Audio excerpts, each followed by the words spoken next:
Chapter 2. Kurogiri wasn't the only one to look around when he materialized the group in one of UA's training facilities. From the information they'd gathered from the schedule, this one was under the Hero 13's control, and it was called the Unforeseen Simulation Joint.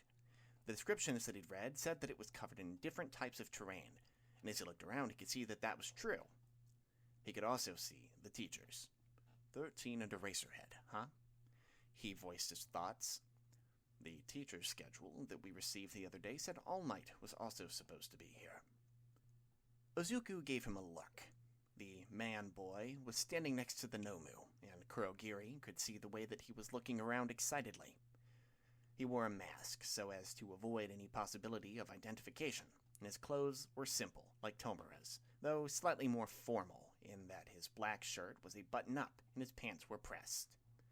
His shoes were plain black leather, and the only thing marking him out as special was that he hadn't moved with the others. "Where is he?" Tomura muttered. "I went through the trouble of bringing this whole crowd, too." Kurogiri remained silent. He'd brought the crowd. He didn't miss the way that Izuku quirked his head slightly, and he could imagine the smile on the man-boy's face. He picked up on Tomura's statement as well. "All Might, the symbol of peace. I can't believe he's not here," Tomura said, raising his arms. He was dressed plainly in a black pullover and black pants. Today, the hands that were normally attached to his body were concentrated on his upper frame and face. He didn't have a mask because he didn't need one. The hand did it all. Tomura lowered his arms, as if realizing dramatic gestures here would not do much of anything. "I wonder if he'll come if we kill some kids." "Some will probably die if we carry on with the plan anyways," Izuku murmured. The statement seemed to reassure Tomura as Eraserhead jumped down the steps. Kurogiri watched as the battle went as expected. The so-called villains that Tomura had gathered were nothing more than cannon fodder. Their job was to provide distraction. The real force was the Nomu that was still standing silently from where it had emerged from his warp. He watched Eraserhead. He couldn't actually see the man's eyes, but he could feel when the pro-hero's gaze was no longer on him. He took the opportunity to continue the plan, as Izuku said, and warped away. There was no need to tell Izuku to be careful. The man-boy would be. He was just an observer this time. The mist villain materialized near the door. He looked down at the group there, and the children were running towards him, but now he was between them and the door. One of the potential flaws in the plan was if somebody got away. He would prevent that. "I won't let you," Kurogiri muttered, before shifting his gaze somewhat. He kept his form tall, so that he looked down at them. "It is nice to meet you. We are the League of Villains." It was important to get that said, or who knew what name the heroes would come up with for them. Handsy and the Sidekicks? No thank you. There was at least some dignity in the League's name. The children skidded to a halt, looking up at him. 13, at least, had the presence of mind to move in front of the group. After all, he was the closest villain now. "It may be presumptuous of us, but we have invited ourselves here into the home of the heroes, UA High School, in order to have All Might, the symbol of peace, take his last breath." Except All Might wasn't here. Kurogiri didn't need to remind himself of that, but again, it was best that they understood what the mission was, and how little they could really do to stop it. "I believe All Might should have been here. Has there been some sort of change?" There had to have been. Well, that is either here nor there. This is the part that I am to play. And playing his part in the plan, even without All Might's presence, would cement the League's reputation and allow them to salvage at least something from this day. Two children moving to attack him was a surprise, the explosion slightly more so, and did they really go for his neck guard? They had. "Oh dear, that was close. That's right," Kurogiri said to himself. "Even if you are children, you are excellent golden eggs." These were UA's heroic course children, after all, and UA was the best hero school in Japan. Even the children would be good. He would be better. "No, move away, you two!" The mist villain looked down at them, and 13 had one arm out. The smile formed unseen on Kurogiri's face. The two children had gotten in the way of their teacher. Not that an attack from 13 was dangerous. Perhaps it would be to Izuku, but not to him. "My job is to scatter you all and torture you to death," Kurogiri announced, streaming forward. Group transportation required him to create a larger portal. In this case, there would be several portals. With all the villains that he transported today, finding a gathering point for them where he could expand enough to create the original portal had been a bit of a problem, at least until they took over one of the empty lots in the area. If any of this lot survived today, they may be worthy of learning about the bar. He twitched slightly, feeling a couple pass through his side, but Kurogiri couldn't focus on that as he created multiple portals and dragged them over the children. There was an odd feeling with this one. He knew that she was there because of the gloves, but it was odd to transport an invisible person, and they felt terrible within him. It was with some relief that Kurogiri released them all, scattering the children around the USJ facility. The rest of the villains would deal with them now. He spared a glance down the stairs towards Tomura, but he was still standing with the Nomu and Izuku. That was in hand. Instead, those who had remained here were talking. 13 was here, as well as somebody dressed in white armor, and were they discussing their plan? Seriously. It was obviously beyond time to end this. Even if you have no other choice, are there really idiots who talk about their plans in front of the enemy? He drove forward, and 13 moved to meet him. "We did it because it doesn't matter if we're found out," the pro-hero cried, uncapping the tip of her right forefinger glove. There was a tug from it. Kurogiri expanded, but he could feel the wisps of mist that he used to define in his gates being pulled back in. "Black hole!" the pro-hero cried. It was an amateur move to cry out the name of an attack. He thought the pro would be beyond that. Though maybe All Might was a bad influence. The number one hero cried out the names of his attacks all the times. American cities.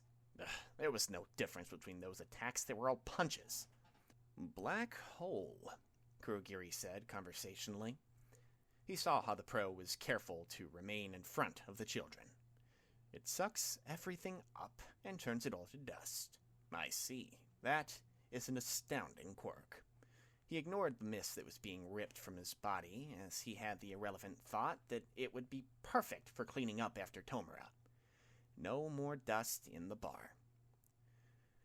13's quirk was powerful, but the pro-hero didn't know how to fully use it, and it was time to demonstrate. "However, 13, you are a hero that works to rescue people from disasters." Which was not the type of hero that the League was really after, but a pro was a pro, and now was not the time to differentiate. "As expected, your battle experience is less than half that of a normal hero." He'd planned this from the start, so it was easy to open up a warp gate behind 13, and the effect was instantaneous. "A warp gate?" There was panic in the hero's voice. "You turned yourself to dust," Kurogiri mocked as the back half of 13's suit disintegrated. He'd seen a lot of things disintegrate thanks to Tomura. This wasn't as fine as Tomura's power, but the black hole was very effective. The pull from the black hole finished as 13 fell forward. "He got me," Kurogiri heard the pro say. Obviously not completely, if the pro was still capable of speech, but she would not be continuing the fight. The children were dismayed. It was nice to see their shock. It was nice to savor their despair, though at least one was intelligent. Kurogiri heard the footsteps and turned. It was the one in the white armor. One of the children who was not scattered, he thought. He had felt a few escape his earlier dome. We're only waiting for All Might. If the other teachers are called for here, it will be hard for us. Kurogiri knew that. It would be a disaster if they lost either Tomura or Izuku. Probably Izuku. That would really feel far too much of Sensei's plan, because the heroes would find out who he was, and from there... Izuku wouldn't tell them, but they would know. With his new age, it was impossible to hide the fact that something larger was going on. They would be very suspicious, and he could not allow that. He opened a gate in front of the running child. It was a good plan, but he couldn't allow it. Ugh! Kurogiri cried out as something engulfed him. The sensation wasn't pleasant, as things wrapped around him, forcing his form into smaller space. You impertinent! I will not allow you to go outside. He kept his attention on the runner. This wasn't enough to stop him. You impudent four-eyes, be gone! The child was almost at the gate. It would transport him a long way. Except, why was the world dropping away? My body, oh no! The unfamiliar sensation blanked out his gate. It didn't matter, he could open another. He just needed to see the running boy, and it would be done. Just a second. And then the world spun. Kurogiri felt a jerk in his neck as the USJ spun around him, and he tried to regain his stability, but the world kept spinning. One thing was clear. The door. It was open. He's going to call for support. It's game over. Ugh, and now he was using Tomura's terms, but it was true. The mission was effectively over. But if he went outside, then UA's security was impressive. He would be detected, and that would be an even faster way to lose. They had some time now. Limited, but some. Kurogiri left the children as he warped himself back to Izuku and Tomura. Izuku looked up at him briefly and was not surprised at his presence. Kurogiri could see that Tomura had been fighting. Pro Hero Eraserhead was very much down, but he had to report. Tomura Shigaraki. Tomura turned to him. Kurogiri, did you kill 13? I put 13 out of action, Kurogiri confirmed, but there were students I was unable to disperse. One of them has escaped. Izuku displayed no reaction. He wasn't invested in this attack, but Tomura was. He reached up and scratched his neck. Kurogiri could tell that he was frustrated. He was as well. It should have been a simple thing to stop the children, but these were the best of the future heroes. He shouldn't have underestimated them. Ha! The word was practically a snarl. If you weren't a warp gate, I would have crushed you to pieces! It was the same rage that Tomura showed whenever a game he was playing defeated him. And then he calmed. One of the good things about Tomura is that while he was quick to anger, he was equally quick to release that anger. The resentment he felt from it would fester, but he would not lash out unless it was in the moment. We can't win against dozens of pros. It's game over, man. It's game over this time. Let's go home. Izuku made a small noise. Kurogiri was slightly surprised that the man-boy's mask turned towards them. He held one hand out, pointing towards the Nomu that was still restraining Eraserhead. Then he pointed to the water. There were 2 students standing there, and their fear was palpable. The boy looked close to crying. Tomura chuckled, obviously pleased with the suggestion. Oh yeah, before we leave, let's smash some of his pride as the symbol of peace. Kurogiri knew that Tomura could be quick when the boy wanted. He was reminded of that fact now. One moment he was standing with them, the next his outstretched hand was a millimeter from the students' faces. They hadn't moved. They hadn't even cried out. So why would he? Damn it. You really are cool, Eraserhead. That explained it. Kurogiri glanced towards the beaten pro hero. The red gleam in his eye was unmistakable. He'd stopped Tomura, even beaten and bloody. The man was a pro, after all, but he couldn't keep his eyes open forever. The crash from the far end distracted them all. The girl student had the presence of mind to jump back, but the boy didn't. Tomura's hand touched his face, all 5 fingers, and the Nomu ground Eraserheads down further. The boy screamed. Tomura liked to say that he had no control over his quirk, but that wasn't quite true. It was true that he couldn't turn it off, but he could partially at least, control its intensity. One glance at Eraserhead's elbow had indicated that Tomura let his quirk be slow then. The damage was superficial. Painful, but superficial, mostly extending through the pro hero's skin. This time, his touch wasn't. The boy's face just disappeared, allowing Tomura's grip to go tighter, to dig into his eyes, and his screen became wet and his tongue distended before it disappeared. Balls were popping off of the back of his head in a torrent, but it did nothing. His eyes bulged and cracked, and then Nomu was in front of Tomura, shielding him, and All Might held the boy, who was now gasping for air. His face was gone, leaving a bloody pulp where it used to be, and he smeared blood onto All Might's shirt. Tomura chuckled, stepping around the Nomu. "Oh, we're getting a continue." That was normal. What wasn't normal was the way that Izuku was glaring at the number one hero. Kurogiri looked at the man-boy. It wasn't obvious because of the mask, but there was a distinct glint in Izuku's eye. He resisted the urge to sigh. More history. There was always more history. But that was to be expected. Sensei wouldn't have chosen Midoriya if there wasn't a reason. He missed what All Might said. "I've been waiting here, hero, you trash of society," Tomura announced, bringing Kurogiri's attention back to him. It was dangerous, otherwise. All Might couldn't be underestimated, though the warp villain cast his eyes around. "He's alone," Izuku whispered to him, breaking protocol slightly. He wasn't meant to speak, if there was a chance that anyone could overhear him, but the words were soft. Kurogiri overlooked that. So, All Might had come ahead of the others. How noble, and how convenient for them. There was another burst of air. Tomura cried out, and again the Nomu was protecting him, and he could see that pro-hero Eraserhead was now in All Might's arms and being delivered to a group of students. That made sense. Except, "It's no good, it's no good." Tomura's words were a litany. He was shaking. One of his hands was gone. Kurogiri braced. That was never good.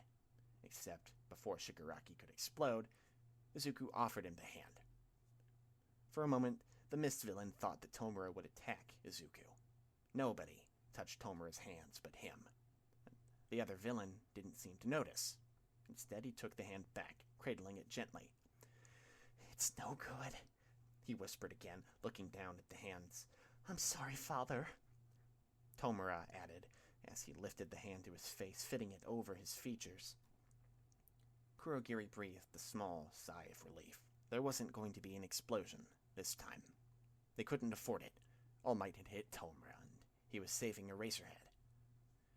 Tomura appeared to refocus. "The violence of a government official," he muttered. "He's fast, as expected. I can't follow him with my eyes, but he's not as fast as I thought he'd be. I guess it's true, after all, that he's getting weaker." That is what Sensei had said, although it didn't appear as if All Might had weakened at all. Still, it wasn't their job to fight him. That's why the Nomu was here. The black creature attacked. Tomura chuckled, and it was easy to see why.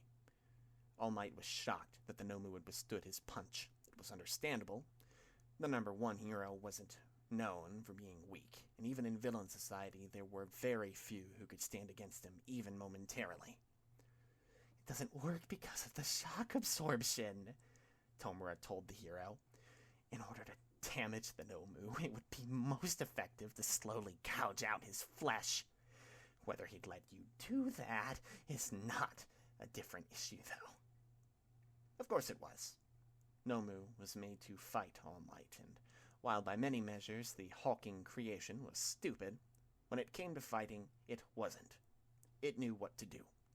And taking damage unnecessarily was one thing it would avoid.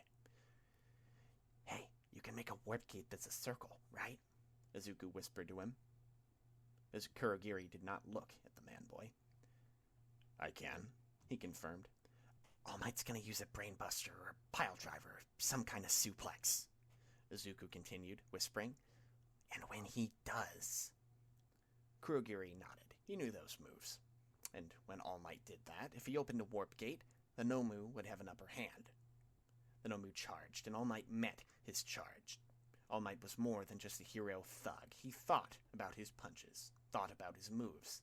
He couldn't have been the #1 hero for so long if he didn't.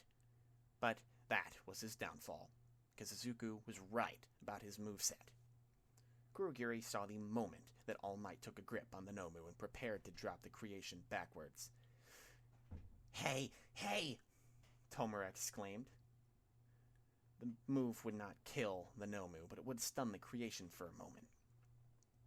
When the gate opened, Nomu didn't really understand what happened, but he knew enough to take advantage of the situation. Claw-like fingers dug into All Might's left side, and the hero did not cry out, but it was a close thing. Blood seeped around the Nomu's fingers. Shigaraki appreciated the sight. Were you trying to keep him from moving by sticking him deep into the concrete? You wouldn't be able to stop him like that. The Nomu is as strong as you are, he crowed happily. This is good, Kurogiri. This is an unexpected opportunity, Kurogiri. The Mist Villain knew what that order meant. This was going to be messy. I do not want blood and guts overflowing within me, but I would be happy to take in someone as great as you. You are too fast to see with the human eye. Restraining you was Nomu's job, and then, when your body is halfway in, to close the gate and tear you apart is my job. Not really, but that was the way these things happened. He was about to close the gate when the children attacked, and Kurogiri recognized some of them. 2 of them had attacked him earlier. The explosive child gripped his neck protector, while the other one... This was not good. The other one, Kurogiri recognized, had his hand at Izuku's throat. The man-boy was not moving, and his mask was still in place. His throat was exposed. That was something. At least the other child hadn't actually gripped him. That could be troublesome. Tomura was the only one unguarded, and the Nomu, its arm and leg, were frozen. All Might leapt free from its grip.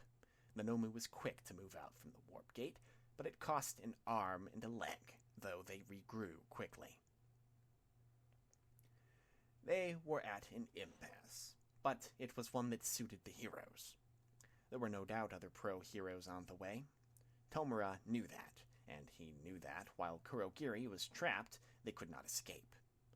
Kurogiri just hoped that the boy remembered Izuku. Sensei would be upset if they lost him today.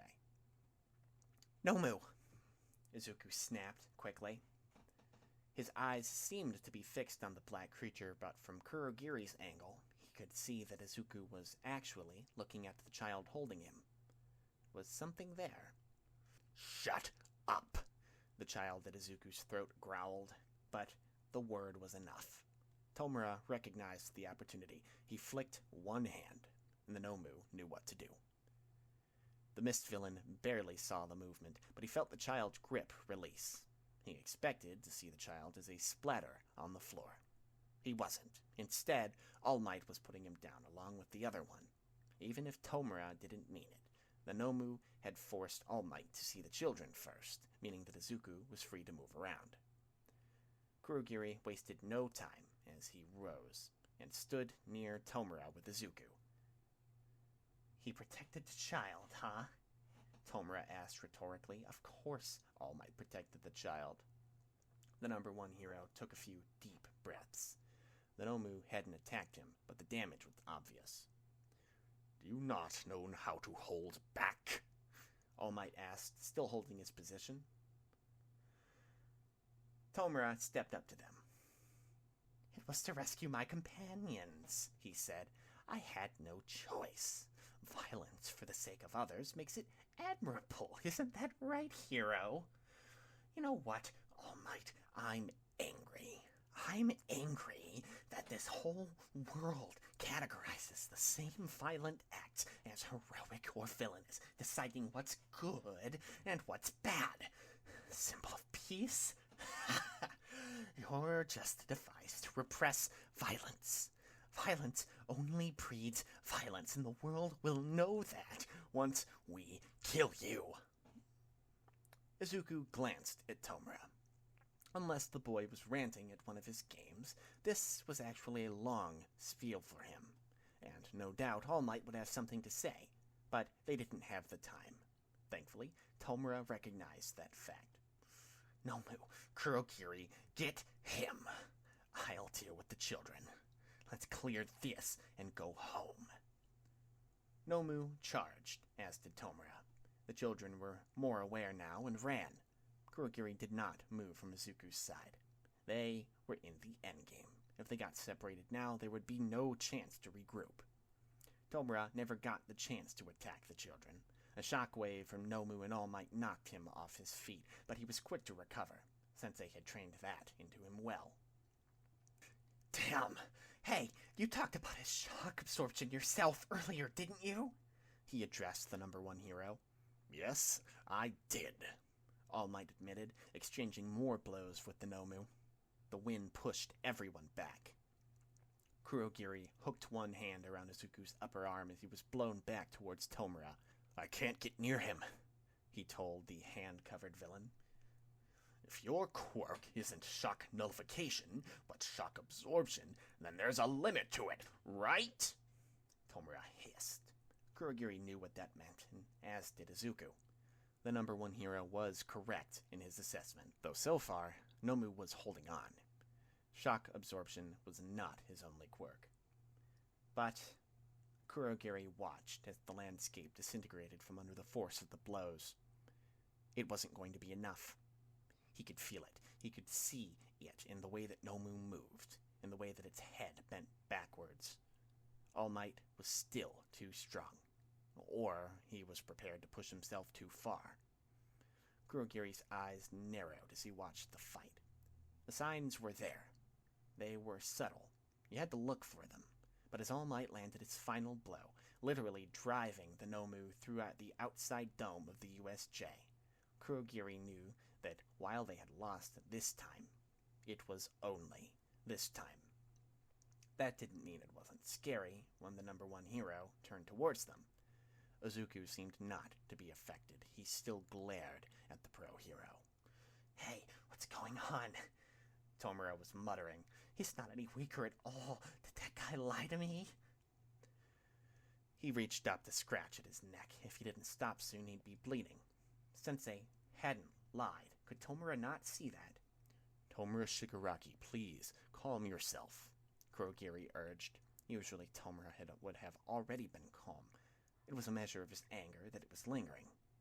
Look carefully. You can see that he was definitely weakened from the damage from the Nomu's attack. The mist villain weighed up the time. They might still have time before the others arrived. It was probably still safer to retreat in this condition, but Tomura would not accept that. The children appear to be frozen in fear. We still have underlings that can be used. There are likely only a few minutes before reinforcement comes, but if you and I work together, we still have a chance of killing him. All Might was weakened. They could do it. Maybe. To live with Tomura, they had to try. Under his mask, Izuku gave him a look. It told the mist villain that he didn't think it was a good idea, but Kurogiri shook his head slightly. This had to be done. Yeah, that's right. We have no choice but to do it. I mean, we have the last boss right in front of our eyes. Tomura bent forward slightly, his eyes glaring at All Might from between the fingers of the hand. He stretched one of his arms out, reaching towards All Might, as he dug his shoe into the ground. Tomura's yelp was not expected. He pulled back his hand quickly, and Kurogiri saw the wound. A gunshot. He knew what that meant. Tomura huffed. Oh, man, they're here. Game over now. Shall we go home and try again later, Kurogiri? It was odd to see Tomura fall, but he did. The cause was easy to see. He was bleeding from each arm and leg. That meant the pro-hero Snipe was there. There was no point in trying to see him. Kurogiri expanded himself, spreading all around Tomura and Izuku, who had the sense to move closer. There was a gust of air from the side. 13! Izuku's exclamation wasn't needed. This was not good. Kurogiri gritted his teeth and kept opening the gate. Tomura glared. I may have failed this time, but I will kill you next time, symbol of peace. All Might! The gate closed around him, and they disappeared. Kurogiri was happy to see the familiar inside of the bar. This was the first place he could think to warp them to. Tomura fell to the ground, bleeding. Izuku looked at Sensei's TV. It said voice only, but that meant that Sensei was there. He looked at it, taking off his mask. I understand, Izuku said. Kurogiri looked at the man-boy. There was a gleam in his eyes, a look that said he would do whatever it took. He couldn't help the smile that formed, even as Tomura bled. They may not have killed All Might, but perhaps they had gained something else. Izuku didn't pause for long. He moved over to the bar and reached to where the first aid kit was. Kurogiri and looked down at Tomura, who was now staring up at the TV. They would get through this.